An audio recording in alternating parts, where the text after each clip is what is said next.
Good morning again. My name is John. It's a joy to be with you. How are you today? Yeah. How many of you were lying just now? Okay, you weren't lying, but you were sharing the response that you are conditioned to share when someone asks you how you are.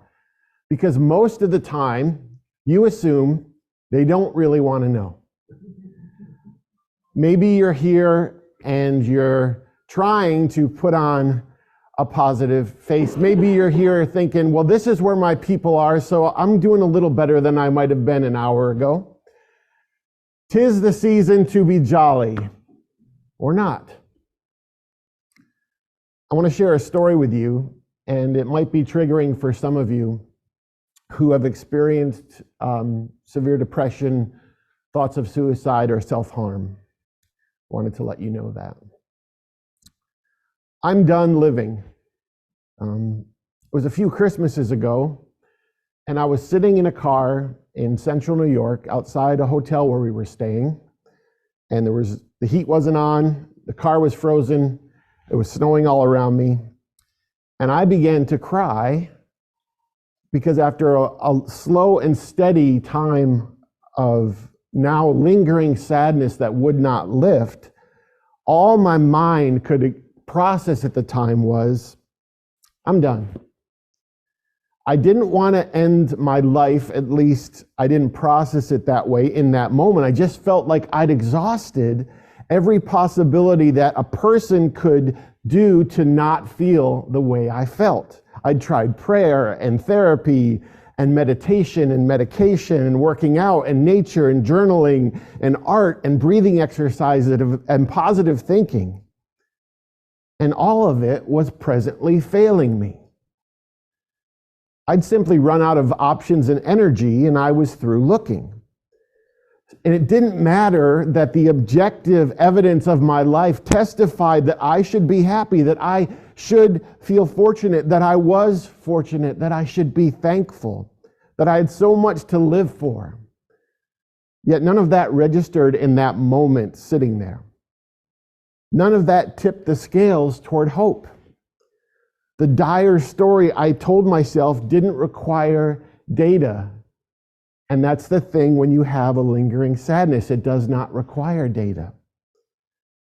And I think that's what people don't understand about those of us who live with depression, that intellectually we understand that it makes no sense, which is often part of the problem. We don't just feel terrible, we feel guilty for feeling terrible. We have a chronic pain with no discernible source, and so we hurt, and then we feel stupid for hurting. Telling us how much we have to live for and how good our lives are sometimes actually makes us feel worse, because we know. Now, it took some time, but I was eventually able to pull out of that funk that I was in, though that certainly was what I would call a blue Christmas. And throughout all of it, this is important, when people asked me how I was, I always said, good. 'Tis the season to be jolly or not. A week from Christmas and the beginning of Hanukkah and approaching Kwanzaa, for many people, these are days of magic and wonder. They're a time when hope rises, when peace falls upon them. They're places where miracles begin to feel commonplace again.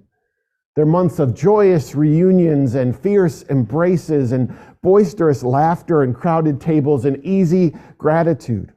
Christmas and Hanukkah and Kwanzaa are for many a time when goodness has the run of the house in their hearts.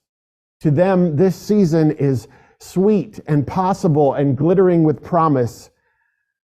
And if you're one of those people today, welcome home. Welcome to a place where we will celebrate with you, where that optimism and hope will be rejoiced over, where we will gladly wear your party favors and dance along with you. But maybe you're not one of those people. And maybe that makes this season a little more difficult to endure. Your days are not merry and bright in a time when the rest of the world seems to be so. That's the word, though. Seems to be so. The normal cavern for many of you between everyone around you feels wider than usual. The isolation tends to feel more severe, the disconnect greater. You seem to find estrangement everywhere you look. So for some, the holidays are here and the holidays hurt. And you may not feel a lot like singing. Maybe it's because of the chairs that will be empty, or the calls that won't come, or the welcome you won't receive. Maybe it's the way that the songs and movies of this season amplify your loneliness, or the way the picture-perfect images of blissful homes prick your tender insides. Or maybe it's the way your shrinking family gatherings highlight the attrition you've experienced. It might be the shorter, colder, darker days, and they might take a toll on your fragile emotional equilibrium. But whatever the reason, a heavy Yuletide melancholy has taken hold of you and you don't know how to snap out of it. Good news, you don't have to snap out of it. Welcome to a place where we will sit with you and grieve with you. Welcome to a place where we gladly say, 'tis the season to be honest. Or at least it should be, right? This should be such a place, a community where we gather as people of faith, morality, and conscience. It should be a community of unpretending, where authenticity doesn't need to wait outside or stay hidden until the new year. This should be a place for the dancers and the mourners to join together and bring what they have to offer to one another and receive from one another. Real, true community should give us a place of foundness, of exhale, of being able to enter, carrying everything that being human means carrying, the joy and the grieving, the celebration and the suffering, the faith and the doubt, the light and the dark places. And I love that we share our joys and concerns, because in this world, most people just want the joys from us. They don't want the sorrows. They don't want the things that are on our hearts. They don't want the things that are messy or difficult or time-consuming. I've been a pastor for a long time, and I've been thinking recently about all my regrets, the pastor that I wish I'd been. And one of the regrets that I have is that I didn't make space for honesty earlier with the people that I spent time with every week. And there was a conspiracy of pretending that I started to realize was happening in the church. Because I was up speaking and I had to speak with specificity and clarity and authority, and I had to be sure, and certainty was prized. But meanwhile, people were looking at me saying, look at how perfect he is. He's got it all together. I can't expose my mess because he's going to think that I am less. And I was up there thinking, I better not show my cracks and my mess because they're going to think less of me. And the joy I have now of being with people like you is that we can say, this is a mess. We are in mess. We are not waiting to get into it, and we're not having just left it. It's here. It's right now. We don't have to wear the amazing grace face, which I called it, where we show up every Sunday and say, look at my amazing marriage, look at my awesome relationship, look at my well-behaved children, look how happy, successful, and satisfied I am. And if I can hold it together for just an hour, maybe I'll believe that too. Friends, we don't have to pretend. We don't have to perform. Philosopher David Spangler says, some people think they are in community, but they are only in proximity. True community requires commitment and openness. It is a willingness to extend yourself to encounter and know the other. So, 'tis the season to be depressed if you are. 'Tis the season to be joyous if you are. 'Tis the season to be insecure if you are.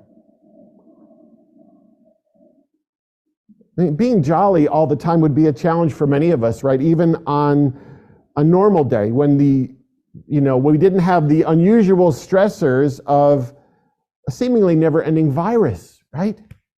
inflation, relational brokenness, like even without all of that, the normal wear and tear and the usual collateral damage of being human would be enough to threaten to keep our holidays from being merry and bright.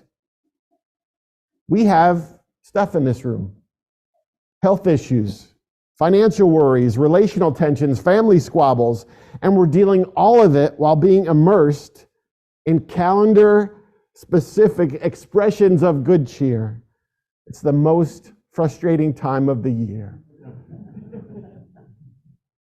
I think we face a seasonal peer pressure to be two things. First, we're expected to be perpetually joyful.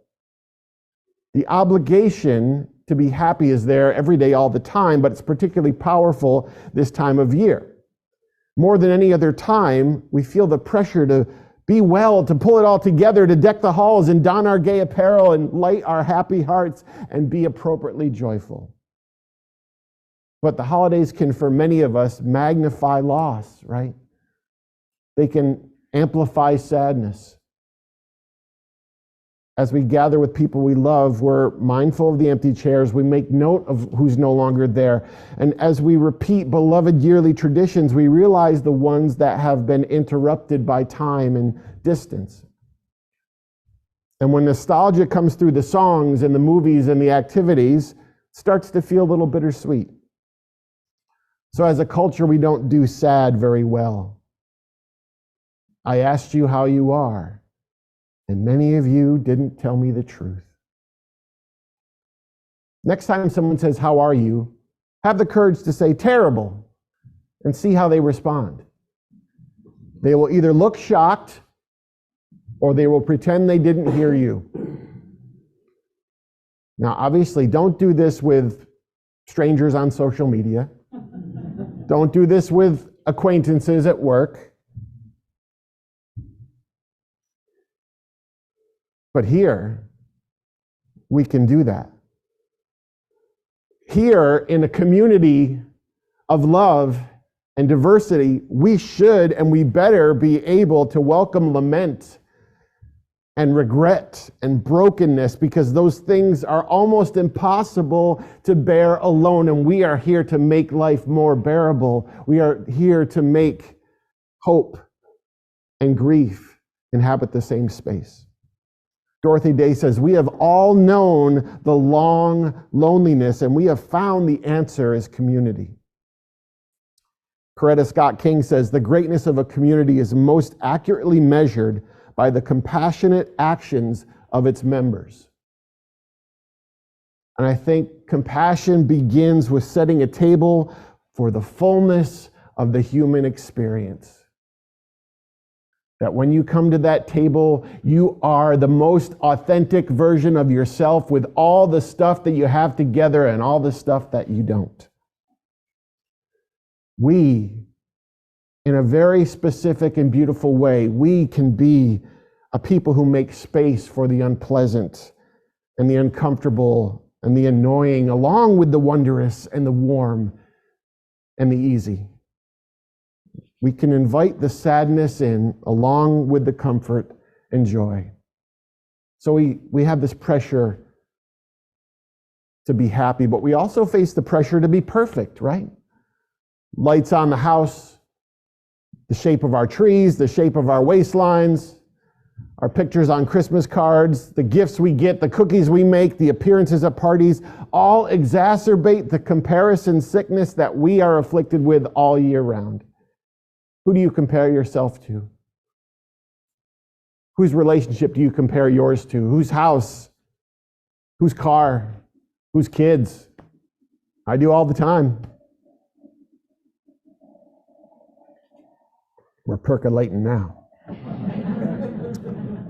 You know, we look at Hollywood this time of year and we feel like we're supposed to be the It's a Wonderful Life Baileys, but tend to identify more with the Christmas Vacation Griswolds, right? We find ourselves viewing other people's lives from afar and using that distance to measure our own lives from up close. Whether it's the lights on the houses or the trees or our bank accounts or our marriages or our bodies or our careers, viewing others in the soft, flattering glow that distance yields while seeing ourselves in the raking light of close proximity means we always come up short. We always feel lacking and less than. Last year I saw a news story about a UPS driver, and he was on the camera from one of his delivery stops. And he was talking to the guy because he knew he recorded him, and his man's name was Dan. And the UPS driver said, "Dan, I've been looking at all the lights in your neighborhood. You need to do better, buddy." And he left. And he was just being silly, right? But we feel that way all the time, don't we? Maybe Dan was doing the best that he can. Maybe Dan didn't have time because he was grieving, or he was worried, or he was working extra hard, or he was sick. We can be a community that rejects perfection and embraces the not yets and not anymores and the messiness of real life.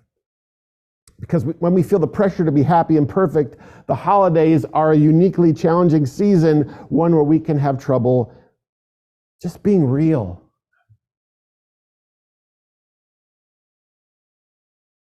For years, we had an artificial Christmas tree that my parents had given us, and I loved it because it was really easy. I knew it always fit. It always looked perfect. I didn't have to trudge out to go find one. Didn't have to worry about watering it. But then the light stopped working, and it started to fray a little bit, and said, we're going to have to decide what we're going to do here. Are we going real or artificial? And we weighed all the decisions, and we decided to go real. And it lacked some things that the artificial tree had. The artificial tree never got brittle and started to put needles all over the floor. The artificial tree always looked full. And we got a tree, and it was kind of scarce. It was like a Charlie Brown tree, and I remember thinking, I like the artificial one better, but then I realized it started to bring that aroma to the house that only a real tree can. And I had sap on my hands, and I smelled it to remind me of when I was a child being with my family at Christmas.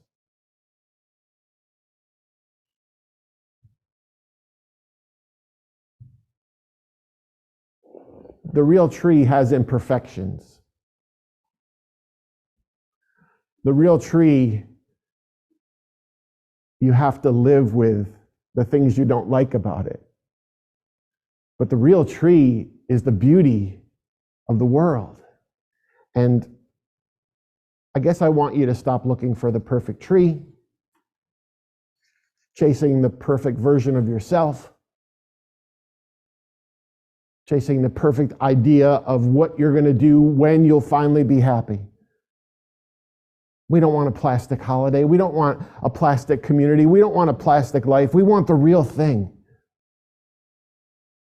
That's the kind of holiday I want for you and for me, beautifully imperfect, with all the flaws and the less than pretty things. And I want to let go of the pressure to be better or more or different, and just be present. What if this season you decided to welcome the what is of your life? Not the what was or what could have been or what might be, but the what is, and find the good in that. So I don't need a totally happy holiday, but I'm not resigned to a fully blue Christmas either. I'm just going to enjoy a real holiday, celebrate when I'm able, cry when the tears come, sing the songs, be in the crowds, and pull away for the silent moments to grieve and being okay with it all. Friends, feel no guilt about your condition today, your circumstances. Don't be sorry for your grieving or your dancing.